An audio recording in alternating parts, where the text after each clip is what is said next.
আসসালামু আলাইকুম রহমতুল্লাহ। সম্প্রতি একটি কুপ্রথা সমাজের মধ্যে ছড়িয়ে পড়ছে যে দুধ দিয়ে গোসল করে পাপ থেকে মুক্তি লাভ। বিশেষ করে আপনারা জানেন টিকটক খ্যাত ভাইরাল অভিনেতা মামুন, লায়লা মামুনের গল্প নাউজুবিল্লাহ মিন যালিক, নামটি মুখে নিতে মন চাচ্ছে না। সে নাকি জেলখানা থেকে বের হয়ে তার বাবা তাকে দুধ দিয়ে গোসল করিয়েছে, বন্ধুরা দুধ দিয়ে গোসল করাচ্ছে আর হাসি তামাশা করছে, মজা করছে যে তাকে পাপ মুক্ত করা হচ্ছে।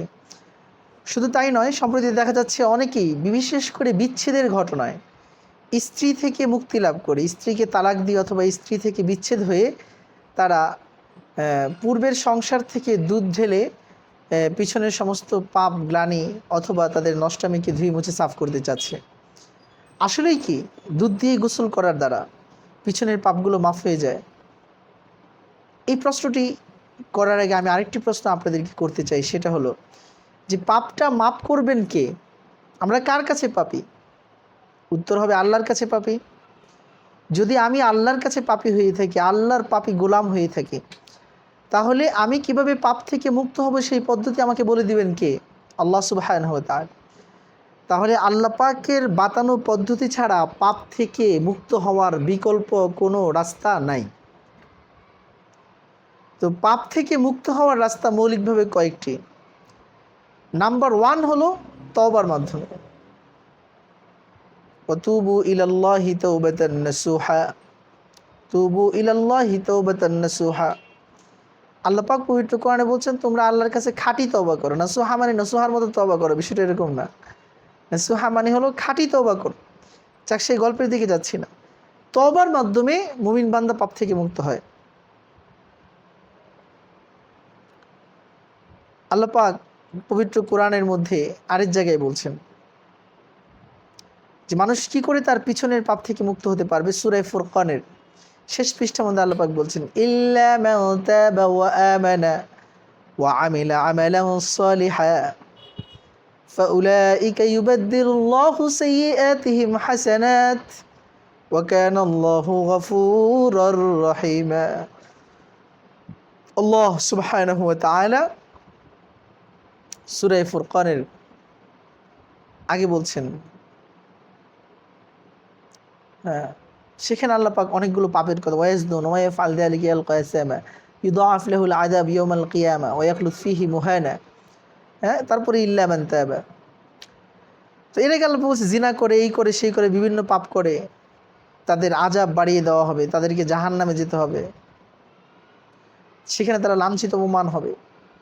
কিন্তু লাঞ্ছন অপমান গঞ্চনা, পাপের শাস্তি থেকে বাঁচতে হলে, জাহান্নামের মাঝে দ্বিগুণ শাস্তি থেকে যদি নিজেকে মুক্ত করতে হয়, আল্লাহ পাক তারপরে রাস্তা বলে দিচ্ছেন। 3টা রাস্তা। কয়টা রাস্তা? 3টা। সেলে এসে তো তুরক, 3 রাস্তার মাধ্যমে মানুষ তার পিছনের পাপ থেকে মুক্ত হতে পারে। নাম্বার 1, পবিত্র কোরআনের সূরা ফুরকানের শেষ নম্বর পৃষ্ঠার শুরুতে আল্লাহ পাক বলছে ইল্লা মান তাবা। যদি পিছনের পাপ থেকে মুক্ত হতে চায়, প্রথম কাজ হলো তাকে তওবা করতে হবে, খাঁটি তওবা করতে হবে। দ্বিতীয় কাজ ওয়া আমানা, ঈমান আনতে হবে, আবার নতুন করে পড়তে হবে লা ইলাহা ইল্লাল্লাহু মুহাম্মাদুর রাসূলুল্লাহ। কেন? কারণ মানুষ যখন পাপ করতে থাকে, পাপ করতে করতে এমন অনেক মুহূর্ত চলে যায় যেখানে সে ছোট শিরকি অথবা কুফরের গুনাহে লিপ্ত হয়ে যায়। এজন্য কালিমাকে দোহরায়া নেওয়া, তাজদীদুল ঈমান বলে এটাকে, ঈমানকে নবায়ন করা। মুমিন তো আছে কিন্তু নতুন করে আবার ঈমান আনা। তাহলে ওয়া আমানা, এবং বিশ্বাস করা যে না, আমাকে একদিন আখিরাতে আল্লাহর সামনে দাঁড়াতে হবে। ওমান খাফা মাকামা রাব্বিহি ওয়া নাহান নাফসা আনিল হাওয়া ফাইন্নাল জান্নাতা হিয়াল মাওয়া। আল্লাহ পাক বলছেন যে আল্লাহর সামনে দণ্ডায়মান হওয়াকে ভয় করে, যে আমাকে আল্লাহর সামনে দাঁড়াতে হবে, এটা ঈমানের বিষয়। ওয়া আমানা, পাপ থেকে মুক্ত হওয়ার 2 নম্বর আমল হলো ঈমানকে নবায়ন করা, আবার কালিমা পড়া, আবার আকীদা ঠিক করা।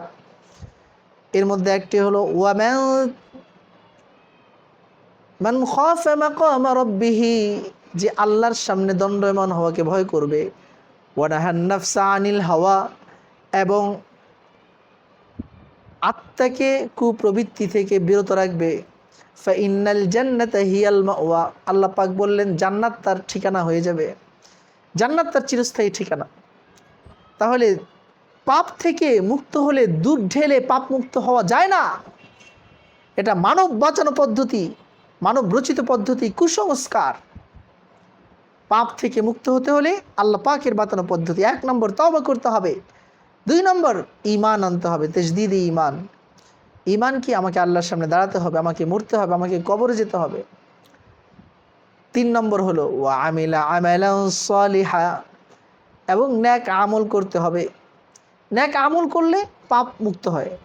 5 ওয়াক্ত নামাজ পড়ে নবীজি বলছেন, এক নামাজ থেকে আরেক নামাজ মাঝখানের পাপকে মাফ করে দেওয়া হয়, মাঝখানের পাপকে মুছে দেয়। এক জুমা থেকে আরেক জুমা মাঝখানের জুমাকে মুছে দেয়। এক উমরা থেকে আরেক উমরা মাঝখানের গুনাহগুলোকে মুছে দেয়। এক হজ থেকে আরেক হজ মাঝখানের গুনাহগুলোকে মুছে দেয়।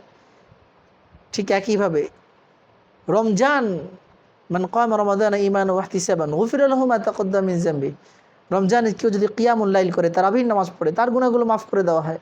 রমজানে রোজা রাখলে গুনাহগুলো মাফ করে দেওয়া হয়। অজু করলে গুনাহ মাফ করা হয়। এভাবে প্রত্যেকটা আমলের ক্ষেত্রে গুনাহ মাফের ঘোষণা আছে না নেই?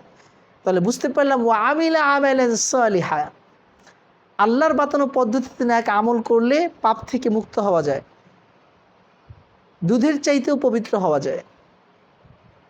দুধ নষ্ট হয়ে যেতে পারে, কিন্তু যে লোক তওবা করবে 1 নম্বর, 2 নম্বর ঈমানকে নবায়ন করবে, 3 নম্বর নেক আমল করবে, সেই লোকের গুনাহ কখনো থাকতে পারে না। তাহলে আবারও বলছি প্রিয় বন্ধুরা, এই যে আজকে বাংলাদেশের বিভিন্ন প্রান্তে, মাঠে ঘাটে, গ্রামে গঞ্জে, বিভিন্ন কোনায় কানায়, চিপায় চাপায়, অলিতে গলিতে, ঘরের মাঝে তালাক হয়ে গেছে, স্ত্রী বিচ্ছেদের খুশিতে সে দুধ দিয়ে পবিত্র হচ্ছে, নাউজুবিল্লাহ। প্রিন্স মামুন পিছনে যত আকাম করছে, দুধ দিয়ে সে পবিত্র হয়ে যাচ্ছে, দুধে দেওয়া তুলসী পাতা। আসলে এগুলো কোনোটাই সঠিক নয়। যদি আমাদেরকে পাপ থেকে মুক্ত হতে হয় তাহলে এই 3 পদ্ধতি। নাম্বার 1, তওবা করে আল্লাহর কাছে ফিরে আসতে হবে। তওবা কি? যে আমি এই কাজ আর করবো না, যা করেছি তার জন্য অনুতপ্ত, এবং আল্লাহর কাছে অনুনয় বিনয় করে তার জন্য কি করা? কায়মনোবাক্যে আল্লাহর কাছে তওবা করা, ক্ষমা চাওয়া, 2 ফোঁটা চোখের অশ্রু ঝরানো। 2 নম্বর নতুন করে ঈমান আনবে। 3 নম্বর ভালো কাজের প্রতিজ্ঞা করবে যে সামনে থেকে নেক আমল করব, কোনো খারাপ কাজ করব না। যদি এই 3টা করে, আল্লাহ সুবহানাহু ওয়া তাআলা পবিত্র কোরআনে হাকিমের মধ্যে বলছেন, ইল্লা মান তাবা ওয়া আমানা ওয়া আমিলা আমালান সালিহান ফাউলাইকা ইউবাদদিলুল্লাহু সাইয়্যাতিহিম হাসানাত, আল্লাহ পাক তাদের পিছনের গুনাহগুলোকেও নেকি দ্বারা পরিবর্তন করে দিবেন। সুবহানাল্লাহ, আল্লাহু আকবার। তাহলে প্রিন্স মামুনকে বলছি, যদি প্রিন্স মামুন আমার ভিডিও শুনে থাকো, অথবা যারা দুধ দিয়ে গোসল করে নিজেদেরকে পবিত্র মনে করছো, যে দুধে দেওয়া তুলসী পাতা হয়ে গেলাম, তাদের সকলকে লক্ষ্য করে বলছি যে আমাদেরকে যদি পবিত্র হতে হয়, বিশুদ্ধ হতে হয়, তাহলে এই 3 কাজ করতে হবে। যদি করতে পারি, ইউবাদদিলুল্লাহু সাইয়্যাতিহিম হাসানাত, আল্লাহ পাক আমাদের পিছনের সমস্ত গুনাহগুলোকে নেকি দ্বারা পরিবর্তন করে দিবেন। আহলে কোরআন ভাইদেরকেও বলছি, কোরআন থেকে আমি সরাসরি কথা বলতেছি, ফলে এখানে ব্যতিক্রম হওয়ার কোনো সুযোগ নাই। ওয়া কানা আল্লাহু গফুরুর রাহিমা, আল্লাহ পাক বলছেন, আল্লাহ পাক অত্যন্ত ক্ষমাশীল, চির দয়াময়, তিনি অনেক বেশি দয়া করেন মানুষকে, চিরকাল তিনি দয়া করেই যাবেন। এজন্য নিরাশ হবো না, লা তাকনাতু মির রাহমাতিল্লাহ, আল্লাহর রহমত থেকে নিরাশ না হয়ে এই দুধ দিয়ে গোসল করা, গঙ্গার পানি দিয়ে গোসল করা, হ্যাঁ অমুক মন্দিরে যাওয়া, অমুক মসজিদে যাওয়া, অমুক মাজারে যাওয়া, এ সকল কুসংস্কার, কুফরি আকীদা, শিরকি আকীদাকে আমরা বর্জন করি। বরং আল্লাহ পাক যেই পদ্ধতি দেখিয়েছে, যেহেতু আমরা গুনাহ করেছি আল্লাহর কাছে, আল্লাহর গোলাম আমরা, ফলে আল্লাহর দেখানো পদ্ধতিতে আমাদেরকে বিশুদ্ধ হতে হবে। আল্লাহ, ওগো আল্লাহ ক্ষমা করে দাও, মাফ করে দাও। আল্লাহ, ওগো আল্লাহ ক্ষমা করে দাও, মাফ করে দাও। এই জন্য আমরা যারাই গুনাহ করেছি সবাই গুনাহগার, ছোট বড় গুনাহ কারো না কারো আছে, আল্লাহর কাছে মাফ চাই। আর এই 3টা আমল করার জন্য পাওয়ারফুল একটা আমল হলো যে আমরা ইস্তেগফার সকাল সন্ধ্যা পড়ব।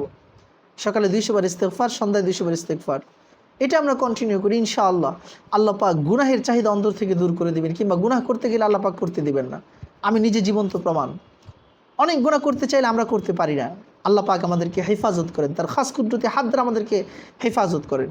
এই জন্য আসুন প্রিয় বন্ধুরা আমার, আমরা সকলে আল্লাহর কাছে তওবা করি এবং নতুন করে পড়ি লা ইলাহা ইল্লাল্লাহ মুহাম্মাদুর রাসূলুল্লাহ। ঈমানের বিষয়গুলোকে ভালোভাবে ইয়াকিন করি, যে আমাদেরকে কবরে যেতে হবে, আল্লাহর সামনে দাঁড়াতে হবে, আমাকে বিচারের পাল্লায় সম্মুখীন হতে হবে, মিজানের পাল্লা দাঁড় করানো হবে, পুলসিরাত পার হতে হবে, জান্নাত জাহান্নাম আমার জন্য রয়েছে। অতঃপর আমরা ন্যাক আমল করি যদি করতে পারি।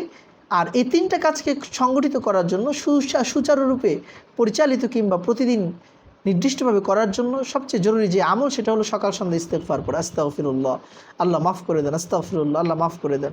আমি আল্লাহর কাছে ক্ষমা চাই, ইস্তেগফারগুলো ভালো করে করবো ইনশাআল্লাহ।